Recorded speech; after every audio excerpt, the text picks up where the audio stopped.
Saudações a todos inscritos e visitantes do canal Despertar de Consciência e Escândalos Gospels. Bem, gente, vamos começar em mais um vídeo, falando um pouco mais do tão amado apóstolo Paulo, amado pelos crentes, porque eu não gosto dele. Bem, como eu já fiz aí uma série falando do falso apóstolo Paulo, nesse vídeo eu vou falar sobre a suposta, por assim dizer, homossexualidade de Paulo, Paulo, ele tinha sinais de gay. Gente. Quando eu peguei os textos do Novo Testamento e comecei a pegar um pouquinho aqui, um pouquinho ali, uma peça de um quebra-cabeça, mais uma peça, e fui juntando, sabe? Quando Paulo fala uma coisa, depois ele volta atrás e faz outra, Quando Paulo fala daquilo, como se diz assim, ele coloca em palavras bem filosofais, aquilo que era o certo eu não conseguia fazer, o que era errado esse eu fazia. Mas ele não fala o que ele fazia de errado,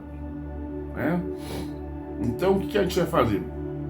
A gente vai pegar na Bíblia, certo?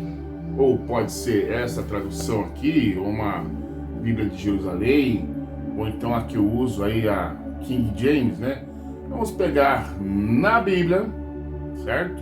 Essas supostas passagens, e você vai compreender comigo que Paulo ele tinha vergonha aí da sua homossexualidade e não quis expor isso nas cartas. Mas como estamos aí no século 21, a era da razão, Lembrando que a fé e a razão tem que andar juntas, gente. Então você juntando uma peça de um quebra-cabeça, outra ali, outra aqui, você vai perceber que Paulo, ele tinha uma quedinha pro homem, Dando bem a entender que ele gostava de pegar na trombeta dos irmãos,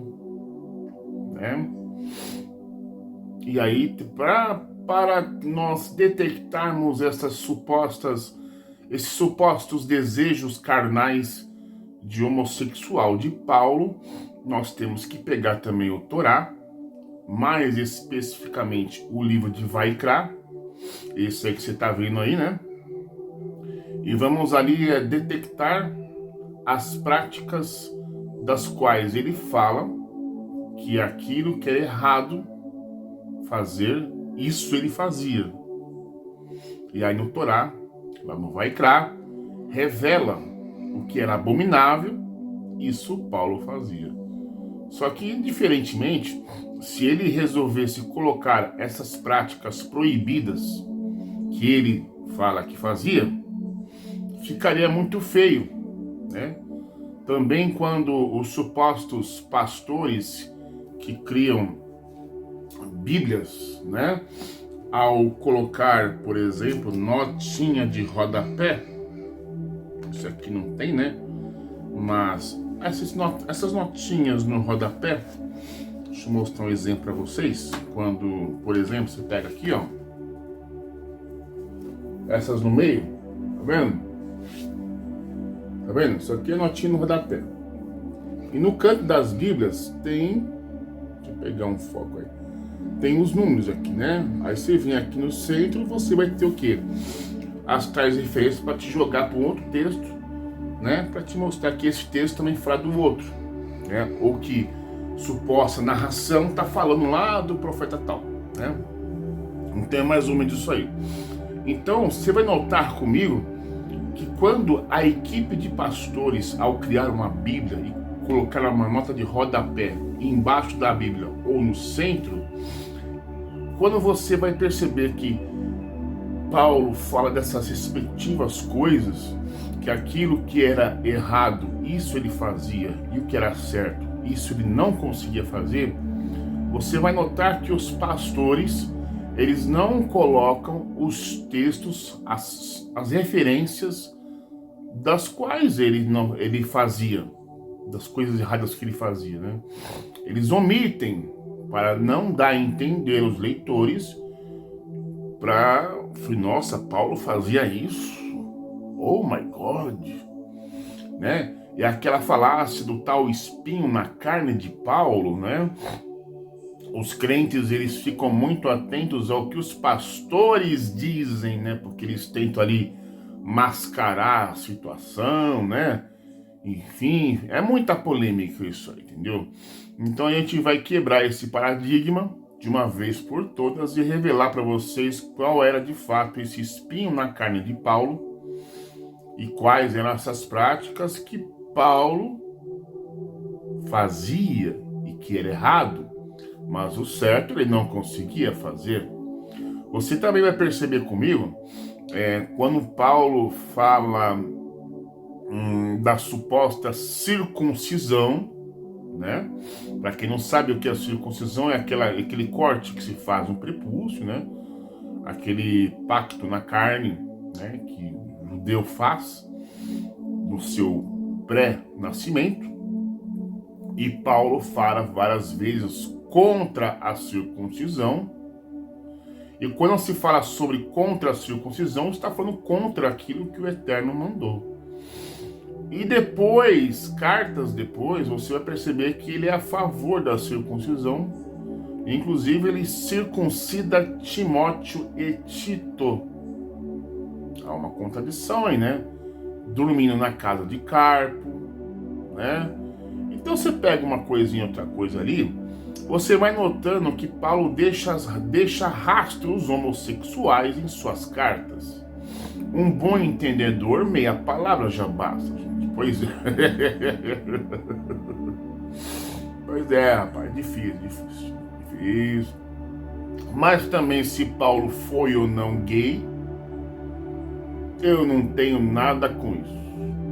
Aliás, eu, emissário cristiano, eu respeito o gay. Eu só não respeito aquele que não assume.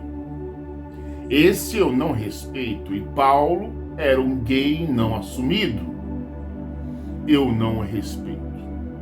Mas em suas cartas, quem fazia uma leitura de labial, uma leitura de expressão, quem estiver na área da psicologia vai entender claramente que Paulo gostava da fruta, né? Não da fruta da mulher, da fruta do homem, né? Ele gostava da trombeta dos varão, ele gostava dos cajados dos irmãos, né? Ou Paulo era homossexual, ou Paulo era bissexual, giletão, total flex, né? Gente, eu tenho que ser honesto e admitir.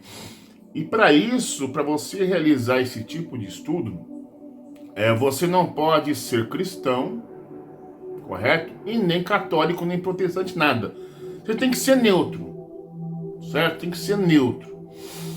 Para que nenhuma linha de raciocínio interfira na sua pesquisa.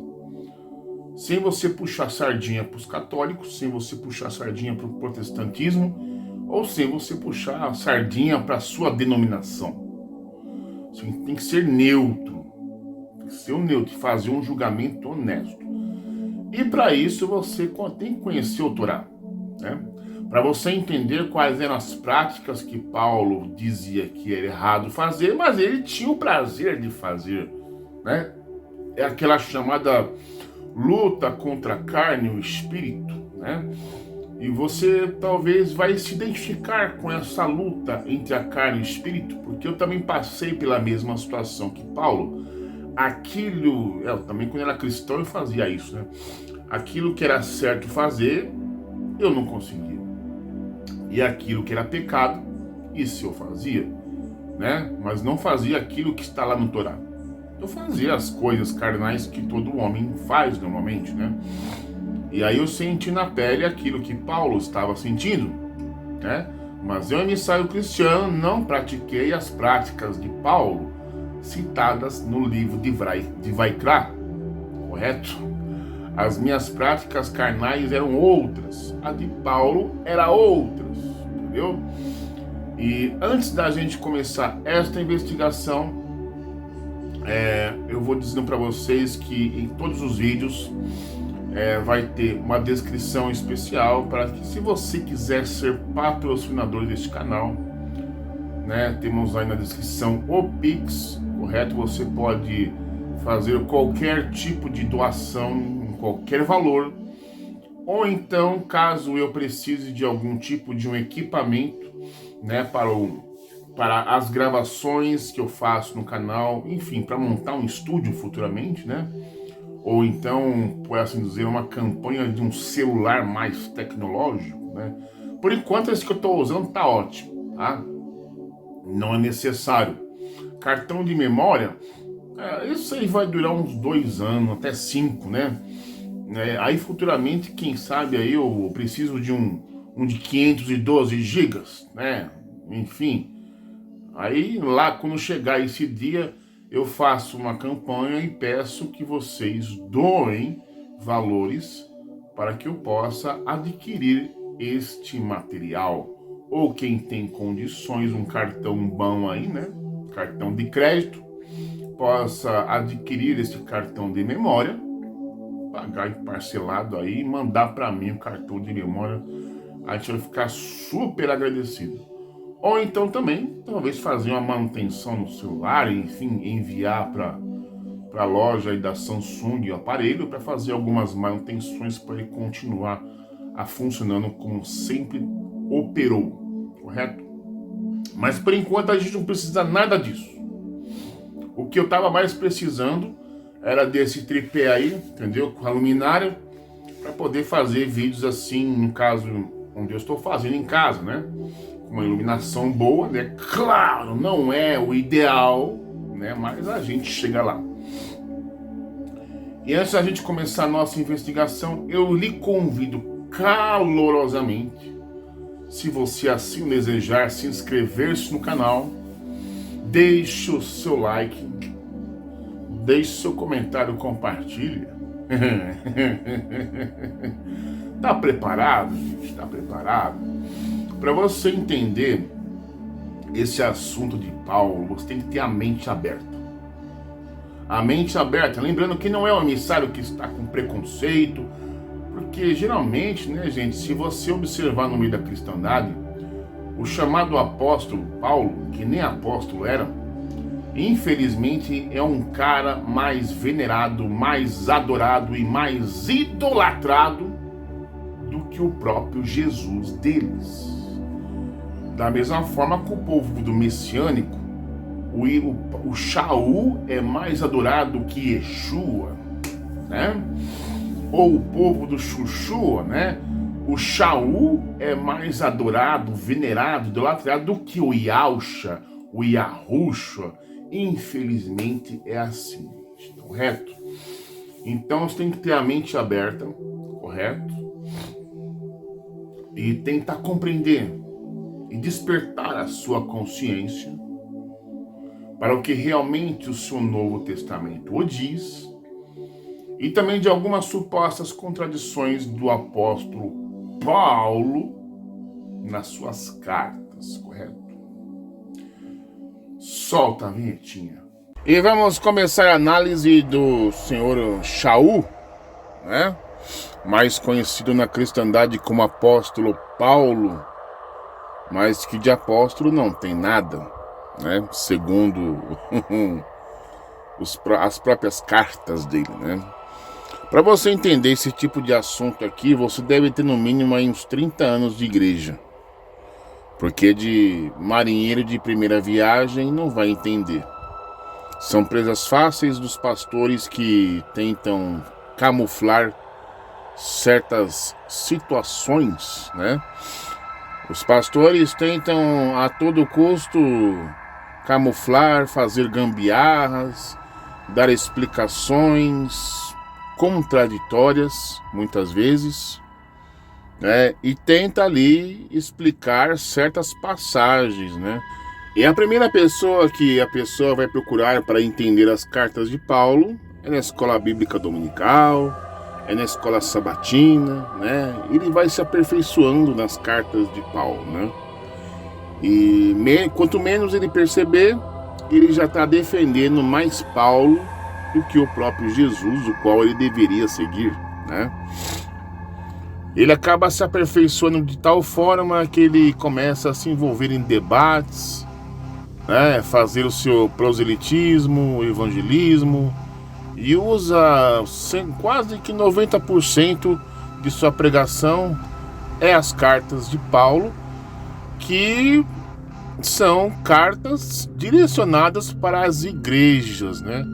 Só que ele quer adaptar essas cartas que são para as igrejas, lá da Ásia, né, Europa, e trazer aqui para o Brasil, né? E aí o tempo vai passando, quando de repente ele evolui. Ele começa a questionar certas passagens e não encontra solução, porque ele está preso no cargo, está preso a algum cargo assalariado, e ai dele se ele questionar ai dele se ele questionar Paulo, né? As pessoas vão começar a olhar para ele meio assim, meio desconfiado, né?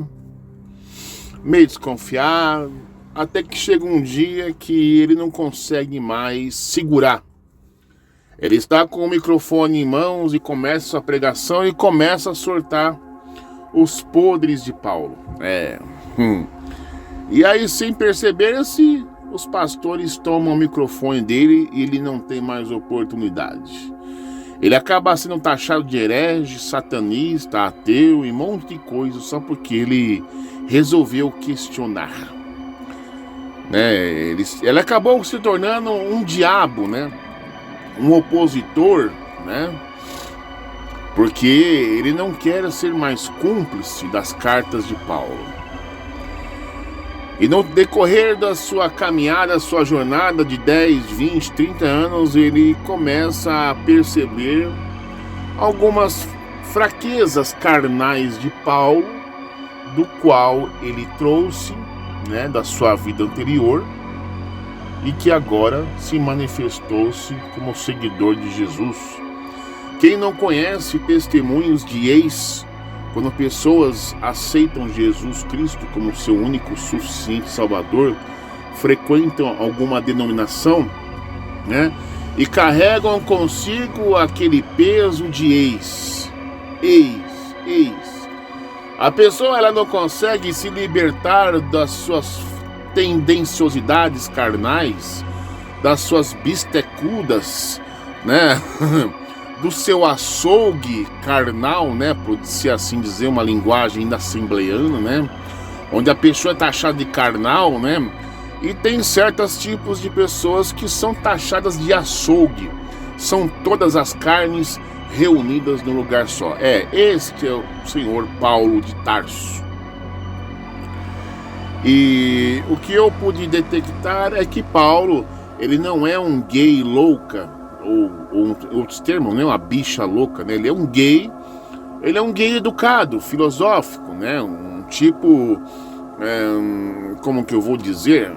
O senhor apóstolo Shaul, ele é como se fosse nos dias de hoje um Clodovil, um gay educado, um gay cheio de filosofia, de autarquia, né? Esse é o nosso Paulo, né? Ele não demonstra, né, a sua homossexualidade. Ele preserva. Ele tenta se esconder atrás de Bíblia, atrás de religião, atrás de um cargo, né? Como ele se proclamou apóstolo, então ele tenta se esconder atrás do cargo. Ele tenta se esconder atrás do seu conhecimento que ele trouxe, né? Lá do farisaísmo, né? Etc. Mas, como a gente faz justiça pessoal, a gente vai passar as cartas de Paulo na peneira. Não vamos ler todas as cartas de Paulo. Vamos pegar só as partes que mostram que Paulo ele gostava do babado, né? Mas sem ficar preso à teologia cristã, não? Ou à teologia individual, onde cada um tenta ali passar o pano, mascarar uma situação, fazer uma gambiarra, né? Fazer torcer o texto.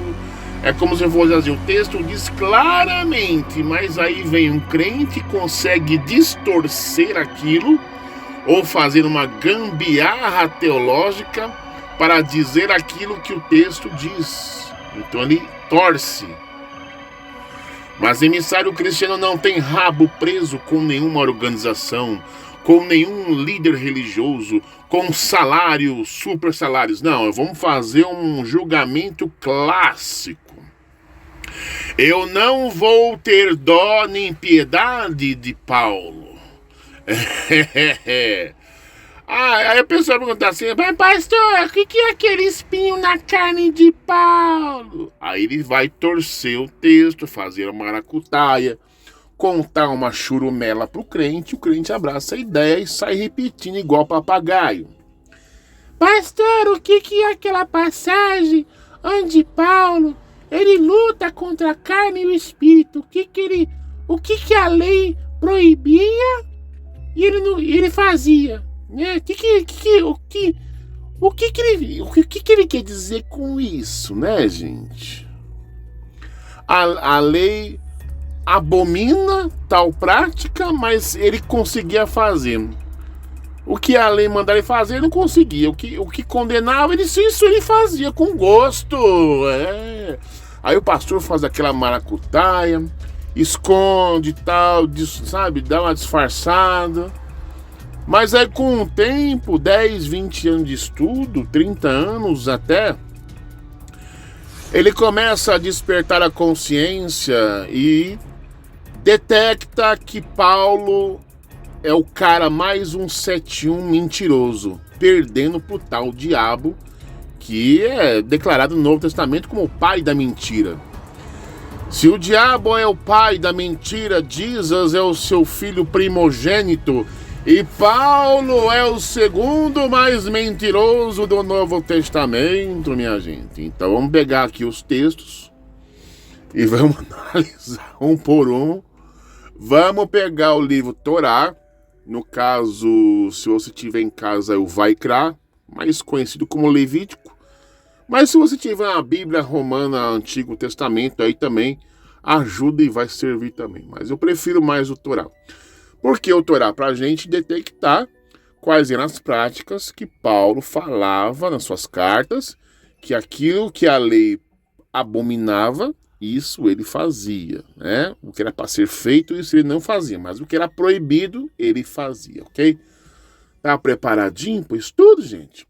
Então, vamos começar. Aumenta o volume do seu som aí do computador, do celular. E vamos aí, pega a sua Bíblia, abre nas passagens e confere comigo. Mas antes da gente começar, eu vou colocar um áudio do senhor Sérgio, né? Uma pessoa, vamos dizer assim, um perseguidor meu, onde quando eu taxei Paulo, o queridinho Paulo dele de Paulette, ele ficou putaço comigo, né? Me chamou de um monte de palavrão, filho de uma chocadeira, e por aí vai. Tudo porque eu falei que o cara era Paulette, como se eu tivesse alguma coisa a ver com o órgão escritor do Paulo de Tarso, né? Cada um tem o seu, faz o que bem entender, eu não tenho nada a ver com isso. Mas como existem os defensores, né, de Jesus, né, de Paulo, né, então por aí você vai ver um nível de fanatismo. Vamos embora pro áudio aí, de sequência a gente começa a pegar os textos aí e verificar um por um. Bora lá. Você é um canalha descarado, mentiroso, filho do diabo, satânico. Você é muito mais bicha do que você imagina. Você não tem nada de homem mesmo. Você é um homossexual enrustido, infeliz despeitado contra o grande apóstolo Paulo, homem, ali foi homem com H maiúsculo. Agora um desgraçado da boca imunda, miserável, nojenta, que não conhece bosta nenhuma, só vomita nojeira por essa boca de latrina sua, essa boca de fossa fétida. Aí você acha que a gente vai ficar calado, Cristiano? Toma vergonha na sua cara, enfia essa sua boca no rabo e vê se cala a boca, imbecil. Tu é um bandido, cara. Tu é safado, tu é bichona. Tu é bichona. Descarado, sem vergonha, toma vergonha na sua cara, infeliz. Ah, mas você merece uma taca, mas uma taca bem dada, para ficar moído no chão, para você saber quem é Paulette. Paulette é o seu progenitor, que joga uma bosta dessa no mundo. E o nosso primeiro texto a ser analisado aí concernente a uma suposta suspeita da sua bissexualidade de Paulo, né? Primeira carta aos Coríntios, capítulo 7. Usando aqui uma Bíblia King James atualizada, né? Princípios sobre a vida conjugal, né? E diz o seguinte o texto: agora, em relação aos assuntos sobre os quais escrevestes, é bom que o homem se abstenha de relações sexuais com qualquer mulher. Rapaz do céu, como assim, gente? Abster-se de relações com qualquer mulher. Mas vamos entendendo aqui o contexto, né? Porém, por causa da imoralidade, cada homem tem a sua esposa e cada mulher seu marido. Então, o que dá a entender aqui é que a igreja de Corinto estava comendo qualquer mulher. Então ele recomenda que Paulo, né? Paulo fala, cada um tem a sua própria, né? Não fica comendo qualquer mulher, né? O marido deve cumprir seus deveres conjugais para com a sua esposa, e da mesma forma, a esposa para com seu marido. A esposa não tem autoridade sobre o seu próprio corpo, mas sim o marido. Da mesma maneira, o marido não tem autoridade sobre o seu próprio corpo, mas sim a esposa. Portanto, não vos negueis um ao outro, exceto por mútuo consentimento, né, de comum acordo, né?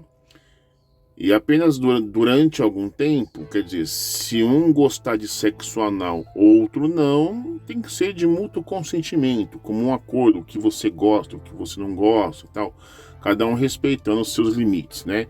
Então, colocando para os dias de hoje, sexo anal pode, mas desde que seja mútuo consentimento. Entre quatro paredes vale tudo, mas tem que ser de mútuo consentimento. Ah, se a mulher gosta de travesti, o marido gosta de travesti, quer sexo a três com travesti, com gay, com 3, 4, 5 mulheres, tem que ser de mútuo consentimento. Tá vendo? Logo em seguida, uni-vos novamente, para que Satanás não vos tente por causa de vossa falta de controle, né? O cara fica desesperado, né? Subindo pelas paredes, né?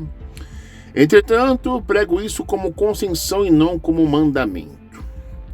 Então aqui já mostra que nem todo o Novo Testamento é de inspiração divina.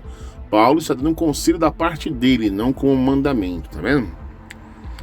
Portanto, gostaria que todos os homens estivessem na mesma condição que eu vivo. Contudo, cada ser humano tem o seu próprio dom da parte de Deus, ou de determinado modo, ou de forma diferente. Então, Paulo era solteiro, né? Ele não gostava de mulher, né? Tá vendo como que é as coisas? É suspeito, né? Melhor estar solteiro, pior é a separação.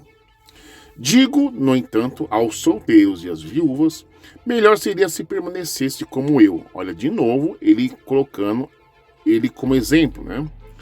Porém, se não vos é possível controlar-se, que se casem, porque é melhor casar do que viver queimando em paixão, né?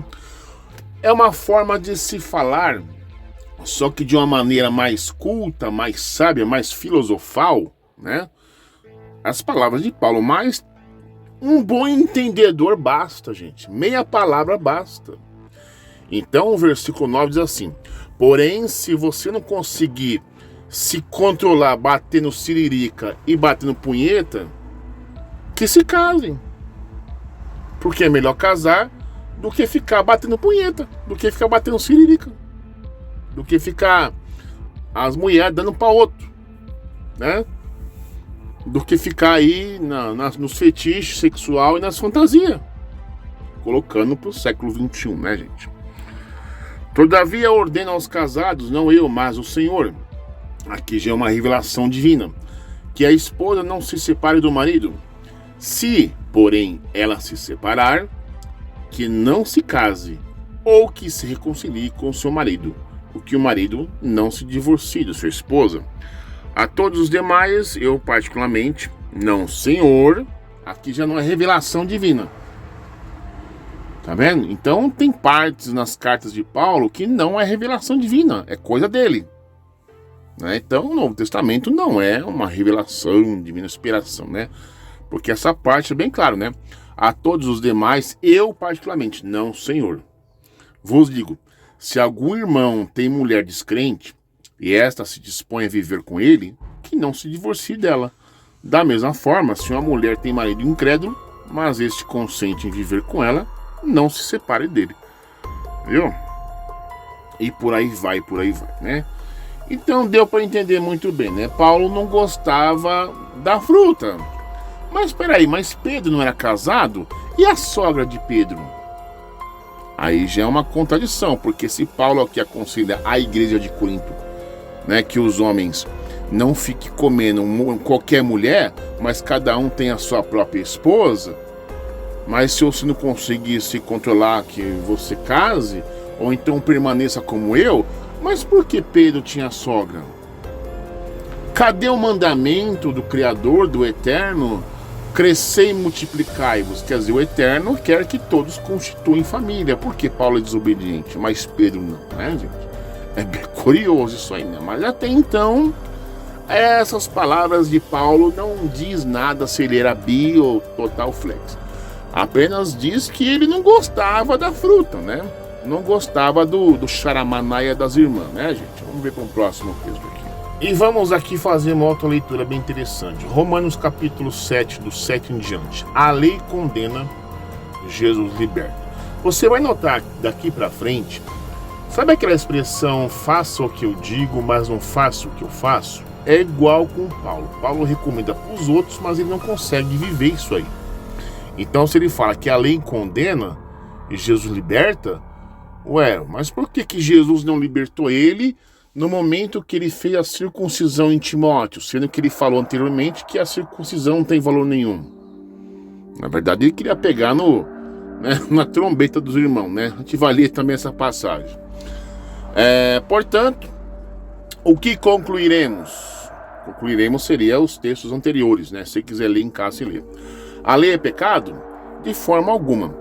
De fato, eu não teria como saber o que é pecado, a não ser por intermédio da lei. Porquanto, na realidade, eu não haveria conhecido a cobiça se primeiro a lei não tivesse dito, não cobiçarás. Mas o pecado, aproveitando-se da ocasião dada pelo mandamento, provocou em mim todo tipo de cobiça, porque onde não há lei, o pecado está morto. Né? Então é aquela coisa, quanto mais você fala que é pecado, mais desperta no ser humano a vontade de fazer. Então cuidado com certas igrejas pentecostais, onde tudo é proibido, onde tudo é do diabo, porque o ser humano vai e faz.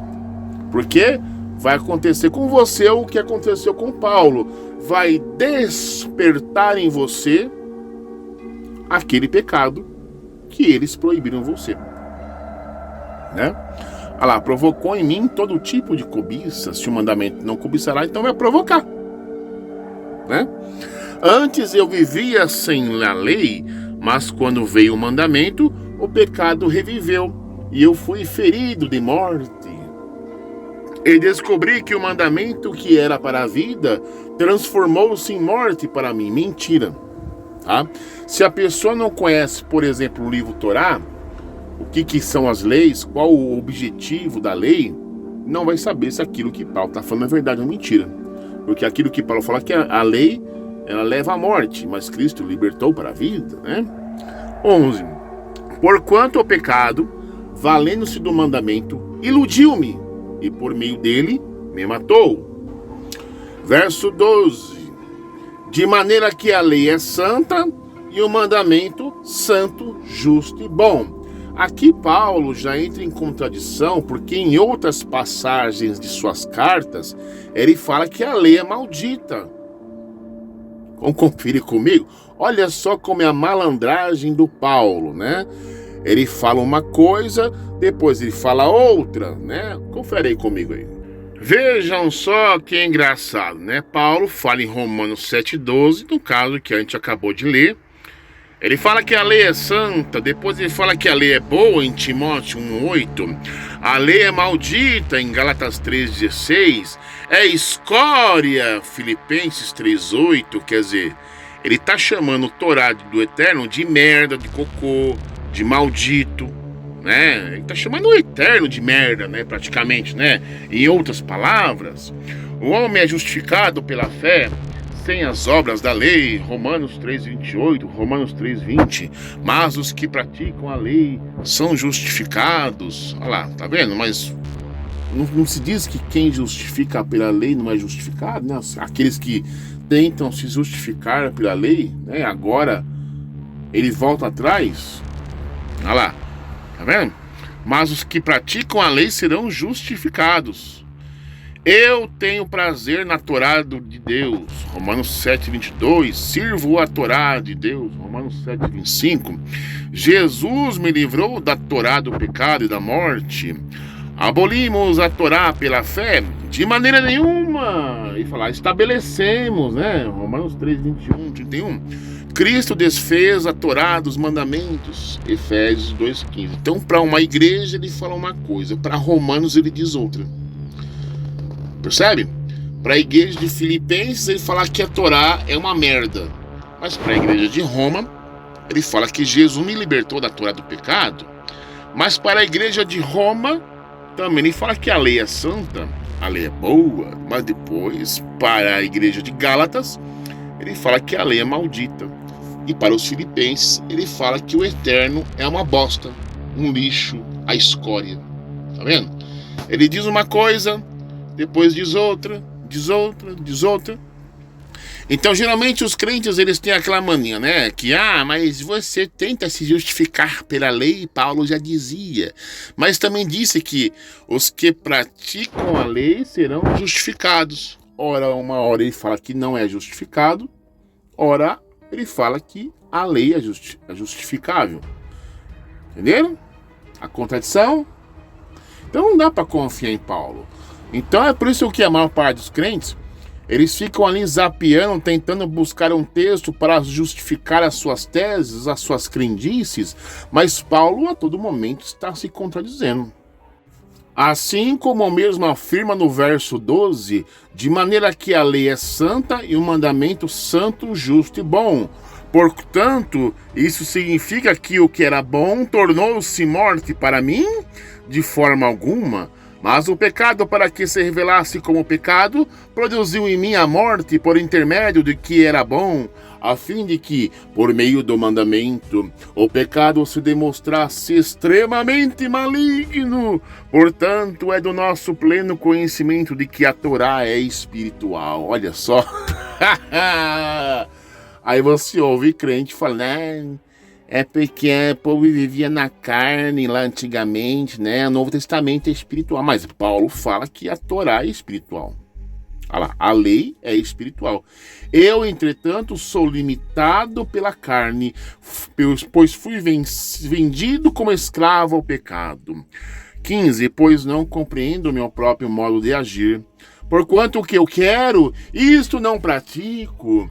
Entretanto, o que detesto, isso me entrego a fazer. Paulo era açougueiro. Só que ele não revela as coisas que ele detestava. Isso ele fazia. E fazia com gosto. Tá vendo aqui, ó? Isso me entrego a fazer. Rapaz do céu. Quer dizer o quê? Quando o Torá dizia que é abominável, isso ele se atolava na lama em fazer. Compreendeu? Só que ele não vai, claro, escrever livros contra si mesmo. Não, eu, Paulo, vou aqui contar os meus podres, aquilo que eu fazia. Até seria bom, né, para ele contar um testemunho, né, como os crentes o fazem hoje em dia, né? Então, Paulo diz, ó, eu fiz isso. Então, aquilo que a Torá abominava, isso eu me mergulhava em fazer. Mas o que era certo, eu não fazia. A luta contra a carne e o espírito, né? Aí quando você pegar os crentes falando que a lei é carnal, você relembra Paulo que fala que a lei é espiritual, tá vendo aqui, ó? Porquanto é de nosso pleno conhecimento de que a lei, a Torá, é espiritual. A Torá não é carnal, como afirma, né? Porque eles se baseiam em textos de Paulo também, afirmando que o Torá é carnal. Mas que ao mesmo tempo ele fala que a Torá é espiritual, né, gente? Vamos ver aqui. Ora, e se faço o que não desejo, tenho que admitir que a lei é boa. Neste sentido, não sou mais eu que determina o meu agir, mas sim o pecado que habita em mim. Porque sei que minha pessoa, isto é, na minha carne, não reside bem algum, porquanto o desejar o bem está presente em meu coração. Contudo, não consigo realizá-lo. Rapaz do céu, o que Paulo fazia de tão abominável que ele chegava a se mergulhar, se deleitar em praticar? A gente vai descobrir. Rapaz do céu. 19. Pois o que pratico não é bem o meu que almejo, mas o mal que não quero realizar, esse eu sigo praticando. Mas ele não fala com o mal que ele praticava. Ele é malandro, né, gente? Ele não fala qual a abominação que ele fazia, que ele se mergulhava, né? É o 20. Ora, se faço o que não quero, já não sou eu quem o realiza, mas o pecado que reside em mim. Assim, descubro essa lei em minha própria carne. Quando quero fazer o bem, o mal está presente em mim. Ele é escravo dos próprios desejos, né? Pois no íntimo da minha alma tenho prazer na Torá de Deus. Contudo, vejo uma outra lei agindo nos membros do meu corpo. Nos membros do meu corpo, não. Aqui, em outros termos assim, uma lei agindo no meu órgão genital e escrotal. O negócio fica ali, ó, latejando, querendo ali, ó, mastigar linguiça, né? Comer, dar, né? E outras coisas. Você sabe o que eu tô falando, né? E minha palavra já basta. Dá para entender muito bem. Guerreando contra a lei da minha razão, tornando-me prisioneiro da lei do pecado que atua em todos os meus membros. Tá vendo? É uma coisa bem filosofal, mas um bom entendedor já basta. Já deu para entender muito bem, né? Não precisa, né? Miserável ser humano que sou, quem me libertará deste corpo da morte? As graças a God, por Jesus Christ, my Lord, de modo que eu mesmo com a razão sirvo a Torá de Deus, mas com a carne a lei do pecado, tá vendo? Agora a gente vai descobrir lá no Torá. Aí você pega na sua Bíblia aí o Levítico, Vaikra, e vamos analisar as práticas aí. Não sei se são essas, mas provavelmente deve ser uma dessas aí. Vamos lá, abre aí. E vamos à leitura do Torá, Vaikra, mais conhecido como Levítico, né? Mas eu prefiro Torá, né? E juntos tentarmos descobrir aquilo que Paulo não conta em suas cartas, né? Das coisas erradas que ele sabia que era errado, mas ele se aprofundava em praticar, né? Vamos ver se alguma coisa tem aqui. A gente chega à conclusão que Paulo praticava isso e aquilo. Relações proibidas, né? Como o Torá tem a parte direita hebraico e esquerda é português, né? Então, para facilitar o entendimento aqui, não tem necessidade de falar em hebraico, né? Vamos falar no português. Né? Relações proibidas. Deus falou a Moisés, dizendo: fala aos israelitas e diz-lhes: talvez vos pareça que, quanto mais próximo um parente, mais adequado ele seria como cônjuge. Afinal, Abraão buscou especificamente uma parente para ser a mulher de seu filho Isaque. Tendo filhos juntos, os cônjuges se tornaram uma só carne. E esse objetivo se cumpre ainda mais quando os próprios cônjuges são parentes. Já houve casamentos sancionados e bem-sucedidos entre parentes próximos. Os filhos de Adão casaram-se entre si. Jacó casou-se com as irmãs. Seus filhos casaram-se com as irmãs. E Arão casou-se com a sua tia Yocheved, com quem gerou Moisés, Arão e Miriam. Não obstante, apesar de qualquer argumento lógico em contrário, eu vos proíbo de desposar certos parentes próximos. Vós me ouvistes dizer: eu sou Deus, vosso Deus, no monte Sinai. Quando proferi os 10 mandamentos, daquela ocasião aceitastes minha autoridade sobre vós. Portanto, aceitaste agora estas normas pertinentes a com quem podeis e não podeis manter relações carnais, façam elas ou não sentido para vós. Além disso, sei que a ligação amorosa pode ser tão forte que vos pareça pensar em contestar tais proibições, ou até renegar-me completamente caso vos afeiçoeis de alguém que vos seja proibido, particularmente de uma pessoa não judia, que vos proibirei mais tarde. Assim, tende em mente que eu, o Criador e soberano do mundo, sou a fonte dessas proibições, de modo que não deveis esperar nenhum resultado positivo de transgredi-las. E, se cogitardes em ignorar as possibilidades de sofrimento futuro em favor da felicidade efêmera, lembrai-vos ainda de que eu sou o vosso Deus, e infligirei punição corretiva que anulará qualquer felicidade passageira quando não obedecerdes.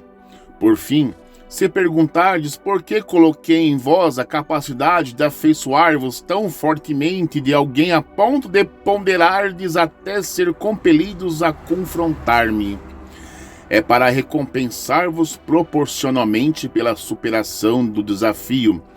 Estais certos de que eu, como Deus, sem dúvida vos recompensarei amplamente quando cumprirdes a minha vontade. Não imitareis nenhuma das práticas do Egito nesse campo, particularmente as da parte do Egito em que habitastes, que são piores que a do Egito em geral. E similarmente não imitareis as práticas de Canaã, particularmente a da parte de Canaã a que eu vos levo, que são piores que a de Canaã em geral, pois as populações atuais desses locais são, nesse campo, as mais depravadas do mundo. Além disso, não seguireis nem mesmo suas convicções sociais, como frequentar seus espetáculos teatrais e eventos esportivos ou participar de suas práticas supersticiosas, né? Deu para entender muito bem, né? Até o presente momento. As práticas do Egito, as práticas de Canaã, homem com homem, mulher com mulher, gente com animal, enfim, a bestialidade generalizada, né? O bacanal nesses locais aí. Que no caso, os israelitas lá, vindos do Egito, né? Tinham lá uma certa tendência em serem tentados a praticar novamente essas coisas, né? Então vamos continuar a leitura aqui para a gente entender quais eram as práticas que Paulo fazia com gosto. Vaikra capítulo 18, verso 4 em diante. Cumprireis minhas normas, isto é, mandamentos racionais, e guardareis meus decretos, isto é, mandamentos suprarracionais, estudando as leis que regem sua observância. Ademais, continuareis a segui-las e a estudá-las, mesmo quando achardes que já as dominais. Jamais penseis que sois livres para trocar o estudo delas pelo de outras culturas e religiões. Eu sou Deus, vosso Deus, cuja autoridade aceitastes incondicionalmente. Portanto, obedecereis aos meus decretos, bem como às minhas normas.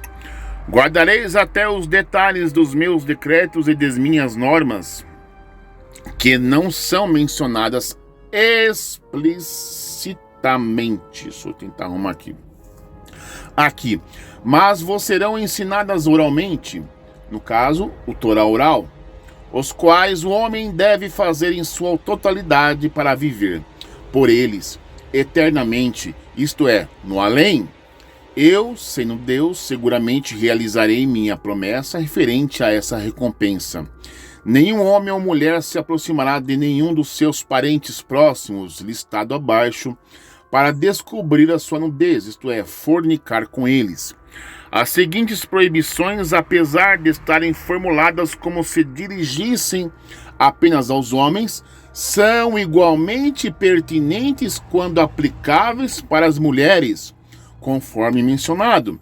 Eu sou Deus e, portanto, seguramente vos recompensarei por observá-las. 7. Não descobrirás a nudez do teu pai, isto é, da mulher dele, mesmo que ela não seja tua mãe. Nem descobrirás a nudez da tua mãe, mesmo que ela não seria mulher do teu pai. Em ambos os casos, ela é, sobre esse aspecto, tua mãe. Logo, não descobrirás sua nudez. Até o momento não está dizendo nada, né, contra Paulo, né? Além disso, não descobrirás a nudez da mulher do teu pai, mesmo após a morte dele. Ele ainda é considerada a nudez do teu pai. Com relação à nudez da tua mãe, da tua irmã, mesmo que ela seja apenas uma tua meia-irmã, filha do teu pai, mas não de tua mãe, ou filha de tua mãe, mas não do teu pai. E mesmo que ela seja fruto de um casamento proibido, nascida de uma mulher que, mesmo seja autorizada a permanecer em casa com a mulher do teu pai, ou nascida de uma mulher que tenha de nascer, ser mandada para fora de casa, não descobrirás a nudez de nenhum desses tipos de irmã. A proibição de fornicar com a filha do teu pai aplica-se até a filha nascida de uma mulher violentada ou seduzida por teu pai. Quando a nudez da filha do teu filho por estupro ou sedução, ou filha de tua filha por estupro ou sedução, não descobrirás sua nudez, porque apesar de seus pais não terem sido concebidos por ti no casamento, elas são consideradas tua nudez, isto é, tuas parentes próximas. Similarmente, não fornicarás com tua filha por estupro ou sedução. No que diz respeito à nudez da filha da tua mulher, da mulher do teu pai, só se for nascida de teu pai, isto é, fruto de uma união que não a torne gentia. Ela é considerada tua irmã. Sua nudez não descobrirás. Por outro lado, relações com a filha de teu pai, nascida de uma serva não judia, não são considerados incesto, apesar de a serva ser considerada parcialmente judia, porque é obrigada a cumprir mais mandamentos do que outros não-judeus. Com certeza, então, não és considerado parente da filha do teu pai, nascida de uma mulher totalmente não-judia. Portanto, relações com tal irmã, embora proibidas, também não são consideradas incesto. Então, até o presente momento, quando Paulo não escreve nada dos seus pecados, do qual dominava ele não vai escrever livros contra si mesmo. Então eu posso duvidar de qualquer coisa. Será que talvez Paulo tivesse relação com parentes, por exemplo? Né? Como manda aqui o Torá, o que proíbe o Torá? Sei lá, né? Talvez. Continuando. Não descobrirás a nudez da tua irmã e do teu pai, mesmo que ela seja apenas meia-irmã do teu pai de qualquer lado. Ela é parente próxima do teu pai. Não descobrirás a nudez da irmã da tua mãe, mesmo que ela seja apenas meia-irmã de tua mãe. De qualquer lado, pois ela é parente próxima de tua mãe. Não descobrirás a nudez do irmão do teu pai, isto é, não te aproximarás de sua mulher, isto é, não fornicarás com ela. Ela é tua tia. Essas proibições só se aplicam se teu tio for irmão do teu pai dos dois lados ou por parte de pai, não se ele for irmão do teu pai apenas por parte de mãe. Não descobrirás a nudez da tua nora, mas só se ela for legalmente mulher de teu filho, não descobrirás sua nudez. Fornicar com ela não é considerado incesto, se ele a tiver violentado, se ela for uma serva não judia ou uma não judia. Não descobrirás a nudez da mulher do teu irmão, ela é a nudez do teu irmão.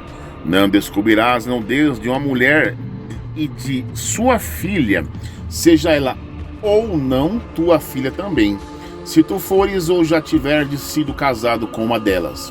Não tomarás como esposa a filha do teu filho ou filha da tua filha para descobrir sua nudez. Elas são parentes próximas, com as quais é proibido ter relações.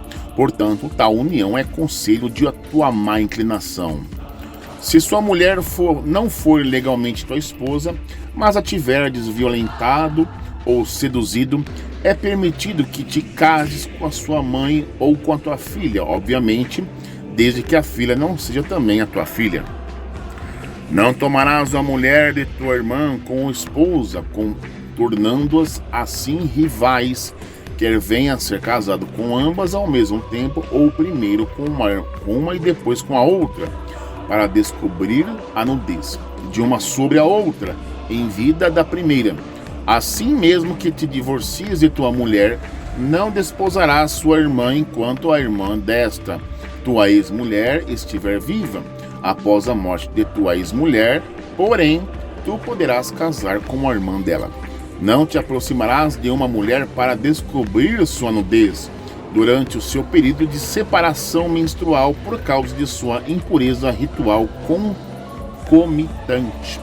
Não te deitarás carnalmente com a mulher do teu próximo, isto é, teu semelhante judeu, para assim te impurificares espiritualmente por ela. Né? Então até aqui nós podemos assim deduzir que Paulo também deitava com a irmã, com a tia, com a mãe, né? Enfim, né? Essas coisas proibidas do quais eles falavam assim, nas cartas dele.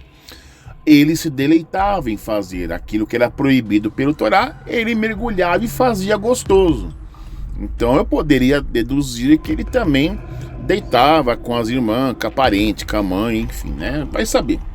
Não darás nenhum dos teus descendentes aos sacerdotes da idolatria para que façam teu filho passar descalço através das duas fogueiras erigidas para adoração da deidade Moloque. Não profanarás o nome do teu Deus aos olhos de outros povos adorando Moloque.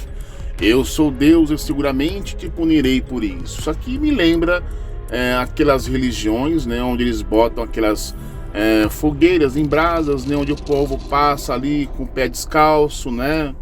Você sabe do qual eu tô falando, né? Mas olha só, já faziam isso no passado, né? Mas é pra Moloque. Será que é pra Moloque também hoje? Aqui as... E continuando. Não te deitarás, isto é, não fornicarás com homem como se fosse com mulher. Isto é considerado uma abominação. Aí já começa a pegar pro lado de Paulo, né? Conforme vos foi ensinado, não fornicarás com nenhum animal, para assim te purificares espiritualmente por ele. A mulher não se porá diante de um animal para fornicar com ele. Isto é depravação e uma mistura antinatural de sêmen humano e animal.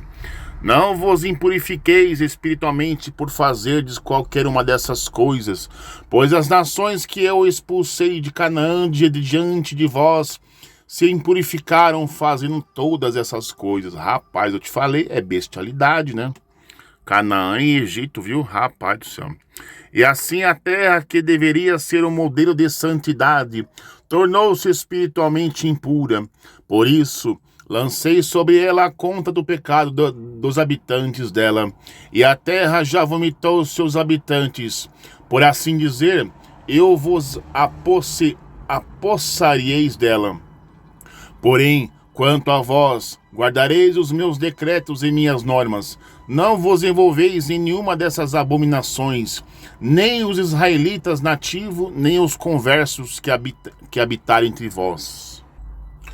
Porque as pessoas que ocupavam a terra antes de vós, a ocupar, desenvolveram-se em todas essas abominações, e assim a terra se tornou espiritualmente impura e as vomitou, para que a terra não vos vomite por haver desimpurificado espiritualmente, como vomitou as nações que vos procederam.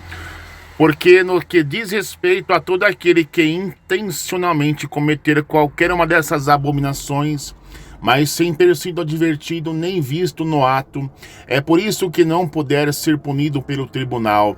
As pessoas envolvidas nessas abominações serão cortadas no meio do teu povo, morrerão prematuramente sem filhos. Vós, por meio de vossos representantes, os juízes do tribunal, guardareis minhas ordens, proibindo-vos de manter relações com parentes similares próximos, não incluídos na lista acima, para que não cometais nenhum das práticas abomináveis que foram feitas pelos que ocupavam a terra antes de vós, e não vos impurifiqueis espiritualmente por essas práticas.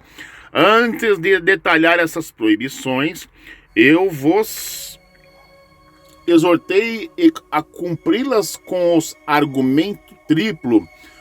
A. Nada de bom resultará de transgredi-las, visto que eu criei o mundo e o dirijo. B.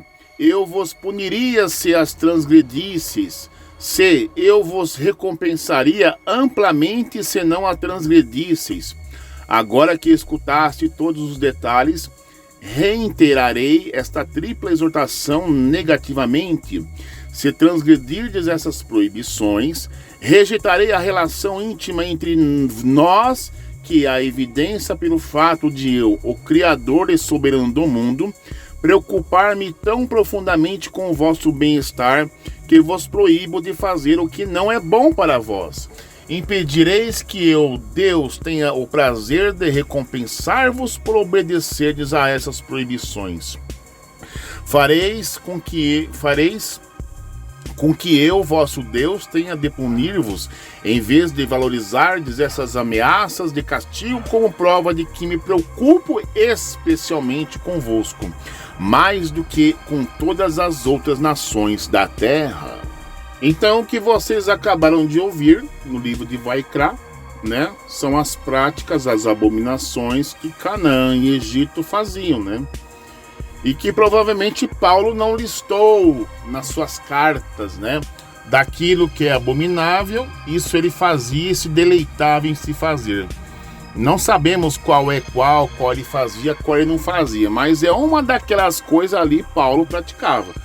Ou deitava com a mãe, com a irmã, com a tia, com o cachorro, né? Homem com homem, mulher com mulher, sei lá. Talvez Paulo era bissexual, trissexual, pentasexual, hexasexual, sei lá. Paulo era açougueiro, hein, mano? Tá louco. Agora vamos pegar a parte da circuncisão. Vixe, sabe como Paulo é mentiroso. Paulo é mentiroso. Vamos lá. Então, o que vocês acabaram de ouvir no livro de Vaikra, né? São as práticas, as abominações que Canaã e Egito faziam, né? E que provavelmente Paulo não listou nas suas cartas, né? Daquilo que é abominável, isso ele fazia e se deleitava em se fazer. Não sabemos qual ele fazia, qual ele não fazia, mas é uma daquelas coisas ali Paulo praticava. Ou deitava com a mãe, com a irmã, com a tia, com o cachorro, né? Homem com homem, mulher com mulher, sei lá. Talvez Paulo era bissexual, trissexual, pentasexual, hexasexual, sei lá. Paulo era açougueiro, hein, mano? Tá louco. Agora vamos pegar a parte da circuncisão. Vixe, você vê como Paulo é mentiroso. Paulo é mentiroso. Vamos lá. Bem, já lemos aí a ocorrência de Paulo sobre casamento, né? No caso, 1 Coríntios 7:1, né? É melhor que vocês fossem como eu. Paulo não gostava da fruta, não curtia a mulher, né? Já Pedro curtia a mulher e tinha a sogra, né? Inclusive, né? Mas Paulo não, né? E também lemos aí a coisa referente a Romanos capítulo 7, verso 15 ao 19 em diante, né? Aquela luta de Paulo em fazer o certo, mas o errado ele fazia melhor do que o certo, né? E lemos o Torá, o chamado Levítico, Vaikra, né? Aquilo que supostamente Paulo praticava ali, né? As abominações ali, né? Não sabemos quais exatamente, mas é uma delas impraticável, né? E agora vamos falar sobre... Nós vamos falar sobre a circuncisão, né? Onde ele falou lá em Filipenses 3:2, tomai cuidado com a falsa circuncisão, né? Ele estava se referindo à circuncisão no prepúcio, aquele corte, né? Ele fala que a verdadeira circuncisão é aquela no entendimento, no coração, né? Uma novidade de vida, né? Velha criatura, eis que tudo se fez novo. É tudo nesse sentido. Só que o que dá para se entender é que uma hora Paulo ele condena a circuncisão, né? Depois ele volta atrás e circuncida Tito e Timóteo, né? Olha, eu vou primeiro ler, tá, o que é a circuncisão, para depois a gente começar a entrar no texto de Paulo, para você ver como ele é mentiroso. E aí eu vou fazer os comentários, beleza? Essa aqui é a segunda parte. Depois tem a terceira aí, que juntando tudo dá a entender que Paulo gostava de... né? Eu vou deixar para falar para depois. Vamos começar a ler aqui a tal da circuncisão. Então diz o texto assim: circuncisões de Timóteo. Paulo é um mentiroso e manipulador. As evidências, tanto bíblicas como históricas, falam por si mesmo.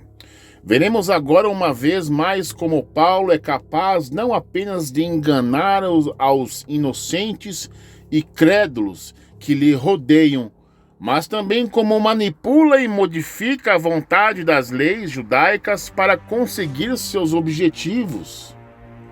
Você vai concluir isso comigo também. Falo especificamente da pouco conhecida história da circuncisão de Timóteo, que era um jovem de mãe judaica e pai grego. Atos capítulo 16, verso 11. Mas o interessante é que os crentes, eles não conhecem o que é judaísmo e não sabem que para o cara ou para a mulher ser judeu ou judia, tem que ser de pai e mãe, esperma e óvulo, para nascer judeu realmente. Só que no caso de Timóteo, a mãe era judia e o pai grego. Vocês não acham que mesmo que essa história fosse verdadeira, os judeus ali da época não saberiam disso? Mas como que você é judeu, Timóteo? Porque Paulo circuncidou você, mas tua mãe é judia, o pai grego. Você não é judeu, você é judeu fake. Você vai ver comigo. Nascido em Listra e se acredita que foi convertido ao cristianismo na primeira viagem de Paulo, onde Listra estava incluída no itinerário, e antes de acompanhar Paulo em suas viagens, foi circuncidado pelo próprio apóstolo. Vejamos o que nos diz a Bíblia.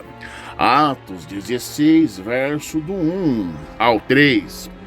Chegou a Derbe e depois a Listra, onde vivia um discípulo chamado Timóteo.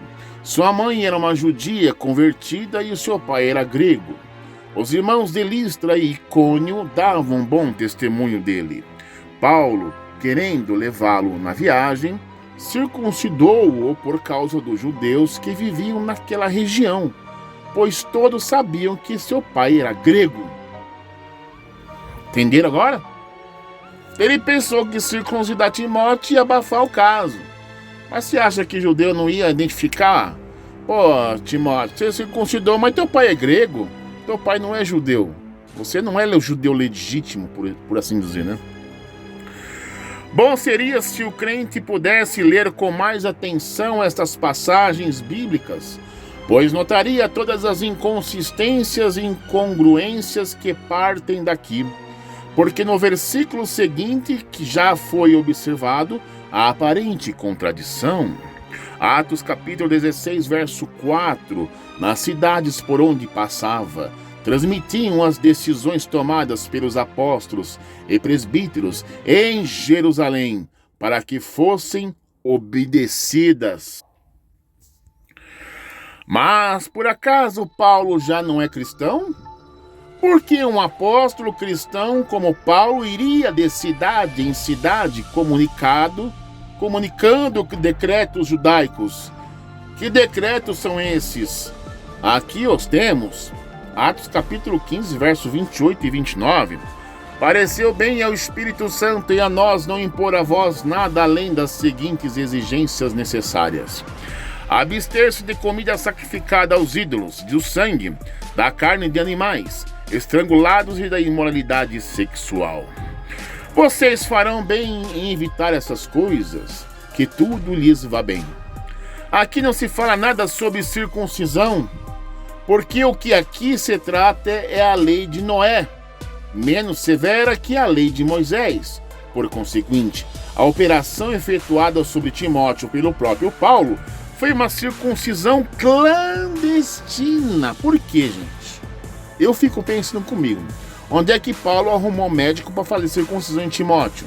Será que ele escreveu uma carta para Lucas? Ó, Lucas, chega mais aí, você é médico, né? Ele fazia circuncisão no Timóteo. Mas não dá para chamar. Então eu fazia aqui uma gambiarra, né? Uma coisa clandestina, no ritual, com a finalidade de enganar e, portanto, cínica e sacrílega. Pois bem, ele não tinha nenhuma autoridade para efetuá-la por não ser judeu e menos ainda um sacrificador. E se fosse judeu, Paulo se apresentaria como chefe de uma milícia a serviço do sinédrio, o que demonstraria com esta função puramente laica que não era sacerdote, porque é mais que duvidoso que Gamaliel, doutor supremo de Israel, tivesse recebido entre seus discípulos um jovem judeu destinado simplesmente a desempenhar o papel de janízaro, que é um militar. Assim vemos que Paulo mentiu ao pretender ter sido educado aos pés de Gamaliel, no caso de Atos 22:3.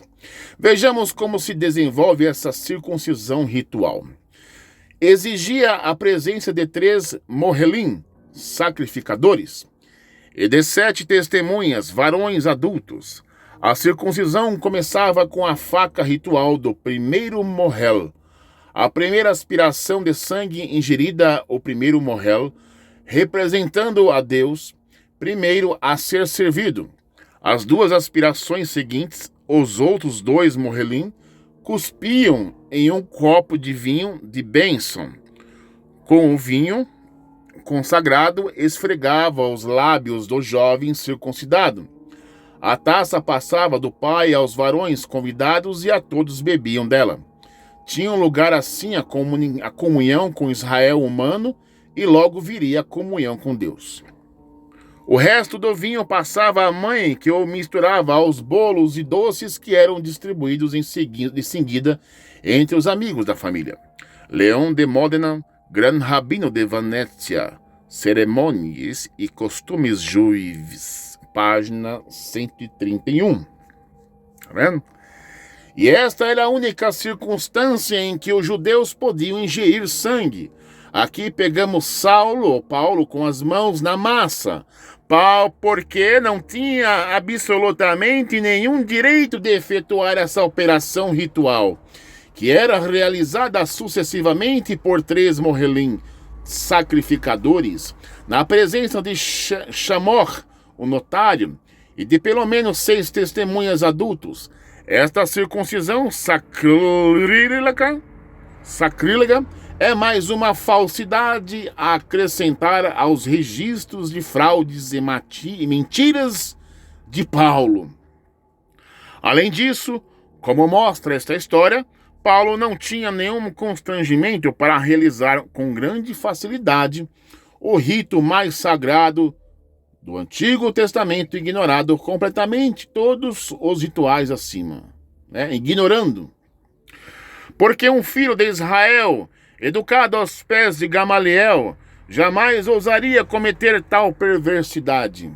Este é, portanto, um grande sacrilégio de Paulo, e é fácil de perceber porque despertou entre os judeus um forte ódio quanto foi descoberto por eles.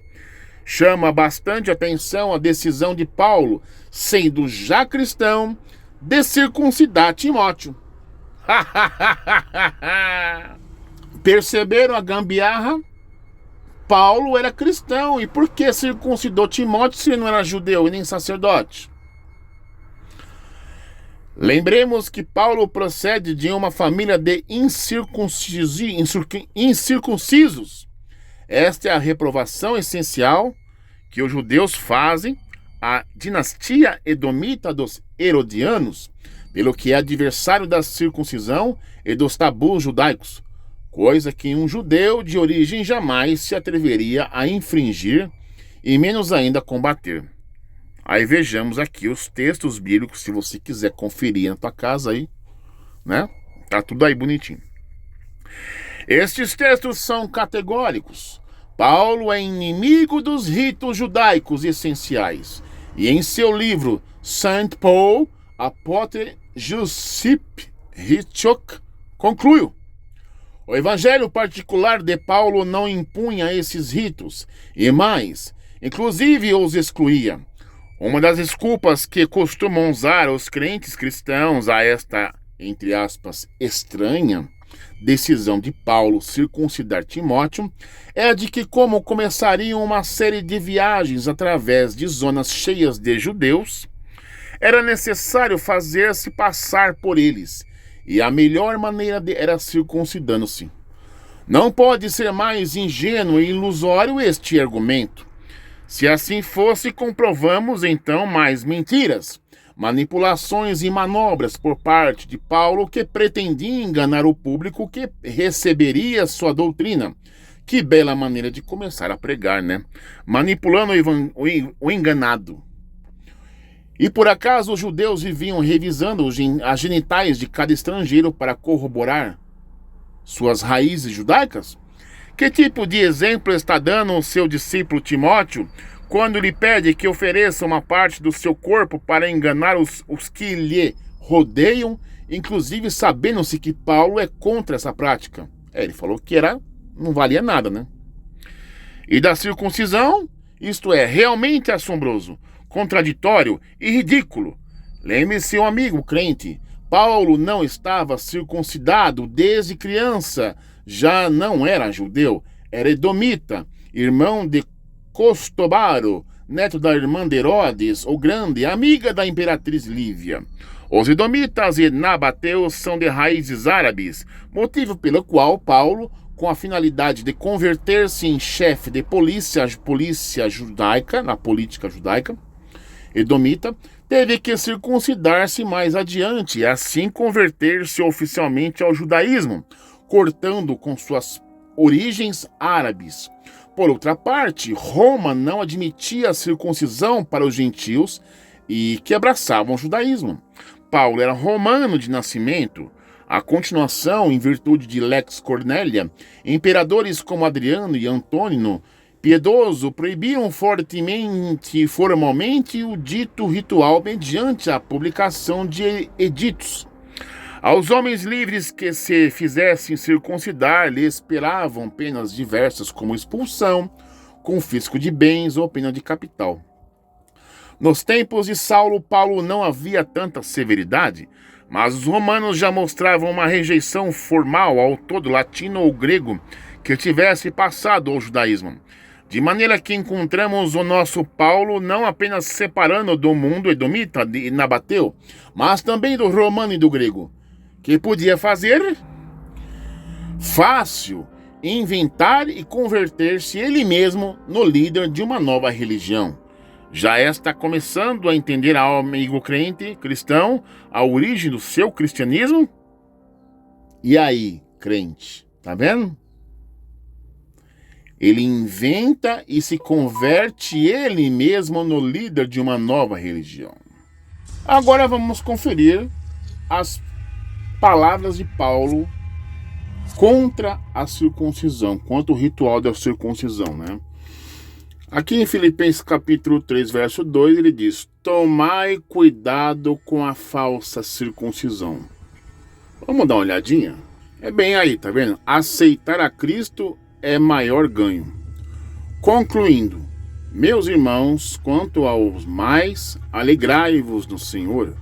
Para mim, não é incômodo escrever-vos outra vez sobre o mesmo assunto, e para vós é uma segurança a mais.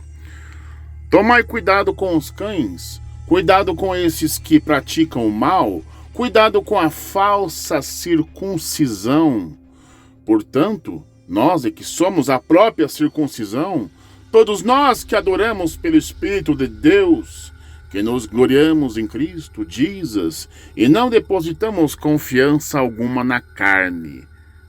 Então, por que ele circuncidou Timóteo? Então, ele se importou com a carne dele, né? Embora eu também tivesse razões para alimentar tal convicção, ora, se alguém julga que tem motivos para confiar na carne, eu ainda mais, circuncidado no 8º dia devido a filho de descendente de Israel, da tribo de Benjamim, hebreu dos hebreus, quanto à lei fui fariseu, e por aí vai, né, gente? Então, aqui ele fala contra a circuncisão na carne, né? Em outra passagem bíblica, aos Gálatas, capítulo 5, verso 6, nem a circuncisão, nem a incircuncisão tem qualquer valor. Vamos dar uma olhadinha? Está aí, livro aos Gálatas, capítulo 5, verso... Vou ler do primeiro, né? Nossa liberdade em Cristo. Foi para a liberdade que Cristo nos libertou. Portanto, permanecei firmes e não vos assujeitéis outra vez a um jugo de escravidão. Ué, mas por que ele circuncidou Timóteo então? Ele se tornou o jugo de escravidão? Ele não era mais judeu, ele se tornou cristão. Por que ele tem que colocar coisas judaicas no meio do cristianismo? Eu, Paulo, vos afirmo que Cristo de nada vos servirá se vos deixar de circuncidar. Então por que tu circuncidou Timóteo? Cristo não serviu então, né? E outra vez declaro solenemente a todo homem que se permite circuncidar, que no caso Timóteo, que ele, desse modo, fica obrigado a cumprir toda a lei. Que mentira, Paulo, que mentira. Ninguém consegue cumprir toda a lei, Paulo. E as leis para as mulheres? Será que homem pode cumprir lei de mulher? E mulher pode cumprir lei para homem? Então, ninguém cumpre toda a lei, Paulo. Para com isso. Vós que vos justificais por meio da lei, estáis separados de Cristo, caíste da graça. Lembra desse texto? Vós que vos justificais por meio da lei, estáis separados de Cristo, caíste da graça. Olha a contradição. Lembram dessa tabelinha? E agora, o homem é justificado pela fé, sem as obras da lei. Mas os que praticam a lei serão justificados, tá vendo? Mas os que praticam a lei serão justificados. Romanos 2,13. Olha aí, 1 Coríntios 7,17, que é melhor, né? Cada um viva conforme o seu chamado. Contudo, cada um prossiga vivendo na condição que o Senhor lhe determinou e em conformidade com o chamado de Deus. É isso que ordeno em todas as igrejas. Foi alguém chamado sendo já circuncidado?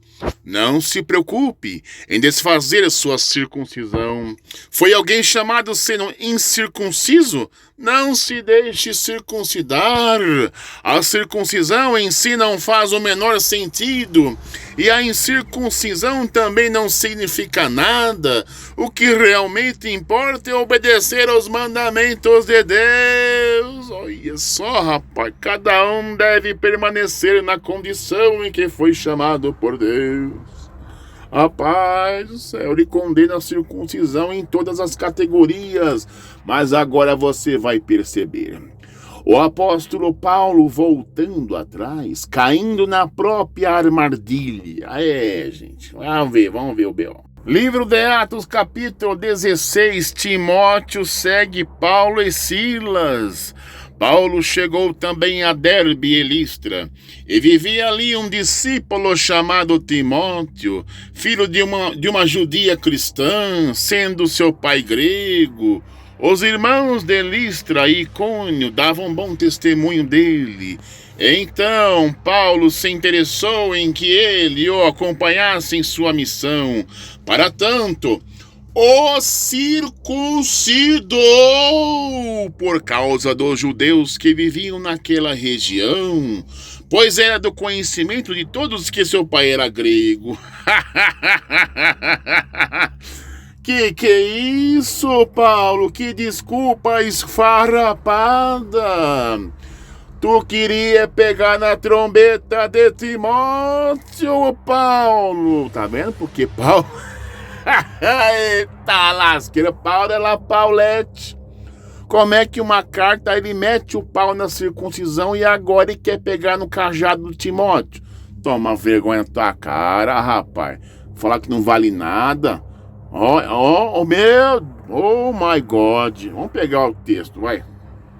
Gálatas capítulo 2, verso 1 em diante. Tiago, Pedro e João confirmam o apostolado de Paulo, né? Vamos ver aqui.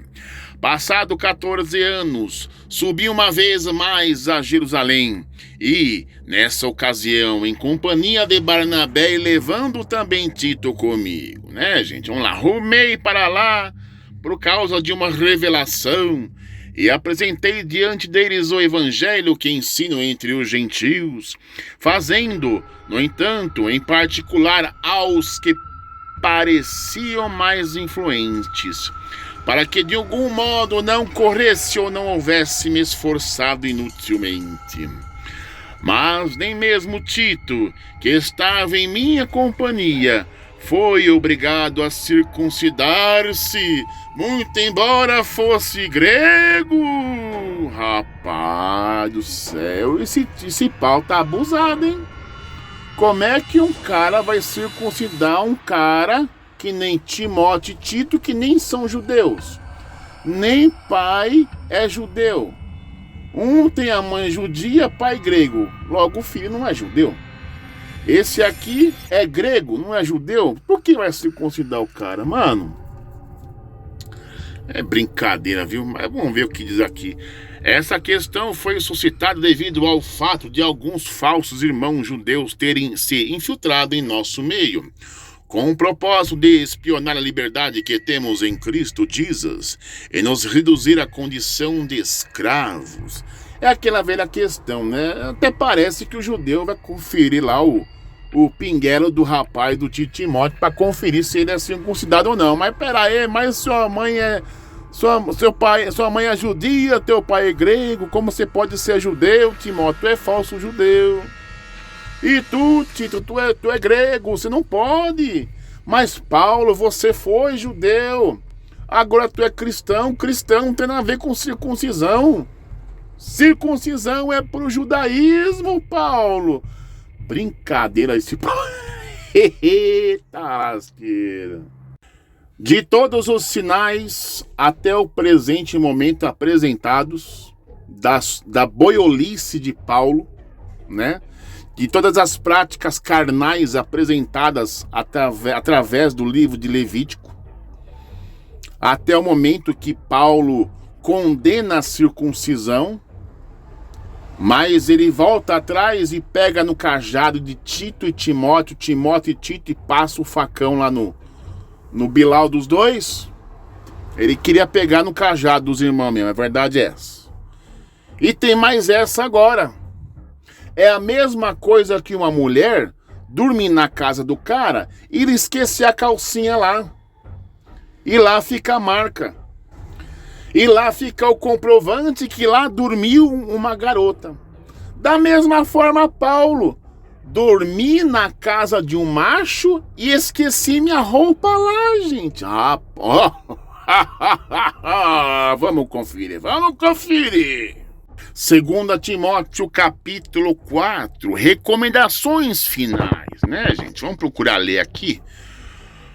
Procura vir ao meu encontro o mais depressa possível, porquanto Demas, havendo amado mais o mundo secular, me abandonou e se foi para Tessalônica. Crescente foi para Galácia e Tito para Dalmácia. Somente Lucas está comigo. Toma Marcos e traz-o comigo, pois ele é de meu grande auxílio para o ministério. Mandei Tíquico para Efeso. Quando vieres, traze-me a capa que deixei em Troade, na casa de Carpo, e os livros, principalmente os pergaminhos. O Paulete dormindo na casa de outro macho, esqueceu a roupa lá? Rapaz, olha, de tantos sinais, de tantas pistas que apresentamos aqui, com mais de 1 hora de gravação investigando esse assunto, gente, tá mais que provado que Paulo era bissexual, hexassexual, total flex. Não há sombra de dúvidas. Não adianta os pastores tentarem mascarar, inverter a situação. Não é muito bem assim, não é sentido espiritual. Fizemos aqui uma investigação justa e honesta, sem a interferência da teologia cristã, que só serve para poder fazer gambiarra e de mentira. Fica provado que Paulo era gay, sim. Já basta o outro vídeo anterior, onde Jesus tinha amantes. Aquele cara que puxaram o lençol e correu pelado. Lázaro também era amante de Jesus. Pedro também era amante de Jesus, porque reclinou a cabeça nas tetas de Jesus, rapaz. E agora Paulete? Pasmem, gente. Escandalizem-se. Um grande abraço do emissário Cristiano. O próximo vídeo sobre o assunto vai ser José, o homem mais corno da Bíblia. O homem mais chifrudo corno de toda a Bíblia. Gente, vai ser difícil fazer esse vídeo. Olha, para o crente entender esse assunto, ele tem que ter a mente aberta. Rapaz. E vou mostrar um vídeo de uma situação parecida com Maria e José, viu? O Espírito Santo com Maria ali. Tem um vídeo que aconteceu realzinho, igualzinho, gente, ok? Um grande abraço do emissário Cristiano. Até o próximo vídeo. Fui.